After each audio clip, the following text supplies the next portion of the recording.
ya ODM chama tangu tupate kuelezana.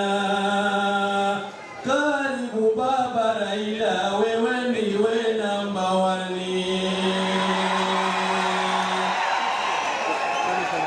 Karibu baba Raila, hapa Mombasa ni kwako. Nasi tushakuamua kukuunga chama chako na kuombea mazuri katika maisha yako. Karibu baba Raila, wewe ndiwe namba 1. Viongozi waungwana wa ODM nasema kwanza Raila Odinga mwenye utu na hekima, ni muhimu kumuunga kwani tusibaki nyuma. Hongera baba Raila, wewe ndiwe namba 1. Kuna na Hassan Joho kiongozi mashuhuri, ni gavana namba 1 mwenye busara jasiri, ndiye hushika sukani kufanya mambo mazuri. Karibu baba Raila, wewe ndiwe namba 1. Sasa ni wakati wake wa pwani, tumeamua waume kwa wanawake twamngojea kwa hamu. Uhuru takwenda zake sasa, apewe Odinga. Karibu baba Odinga, wewe ndiwe namba 1. Asanteni sana, karibuni kwa jeshini. Haya, huyu ametoka kutoka sehemu ya Lamu na sasa tusimame tumkaribishe kiongozi wetu, Rais wa Jamhuri ya Kenya na kiongozi wa Jubilee, Uhuru Muigai Kenyatta. Wapi nduru ya Kenyatta?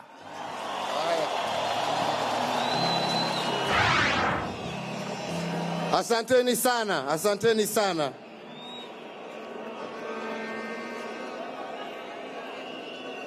Wenzangu, mtaniruhusu nisome ile nilikuwa nimeandika siku ya leo, ikiwa ni siku ya muhimu, na nisome na lugha ya Kizungu. Ladies and gentlemen, I was born at the dawn of this country's independence, and that indeed is how I got my name, and I have grown up with Kenya. I have had the opportunity to see its joys, and the pains of the country have also been my own pains. Our journey has been defined by a fundamental choice: whether to unite in all our diversity to achieve greatness, or whether to walk the path of disunity, which inevitably has led to tragic consequences. Over 75 years ago, our forefathers came together without regard for their religious or ethnic differences, with a single aim: freedom from the yoke of colonialism. Their unity gained us our political freedom and independence. Unfortunately, we did not consolidate our liberty with the very unity that had won it. We Kenyans fell into division. Rather than become stronger in our diverse cultures and beliefs, we became weaker from using them to divide our people. We are not alone in this.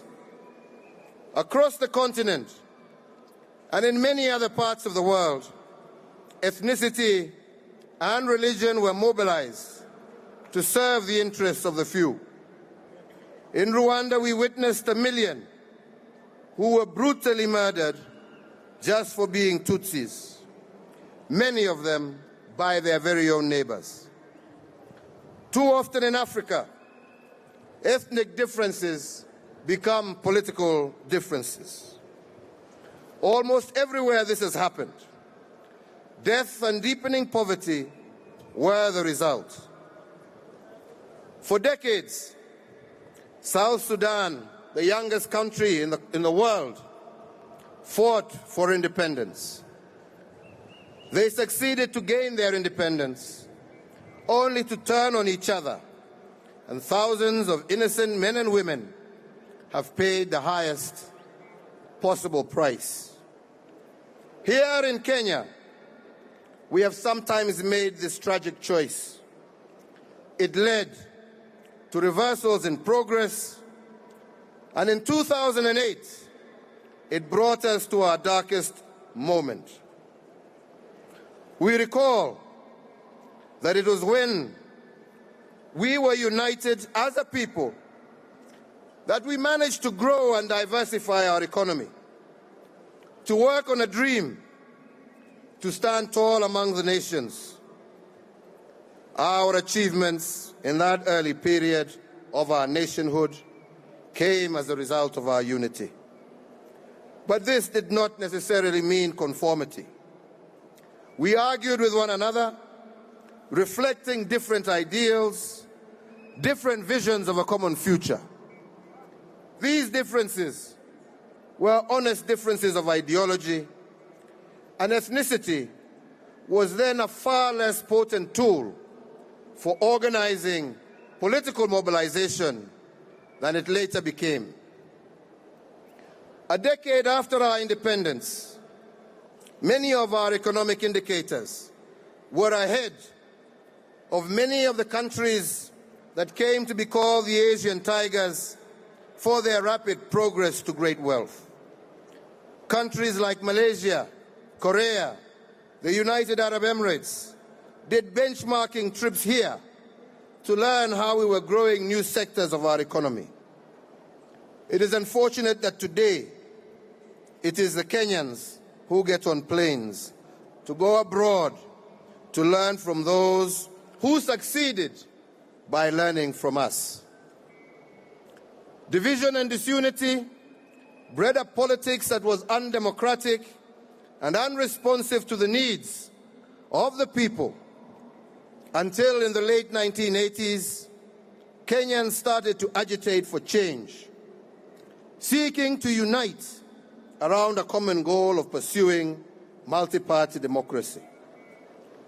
Unfortunately, no sooner had we seen the promise of unity that we took the wrong turn in the road again.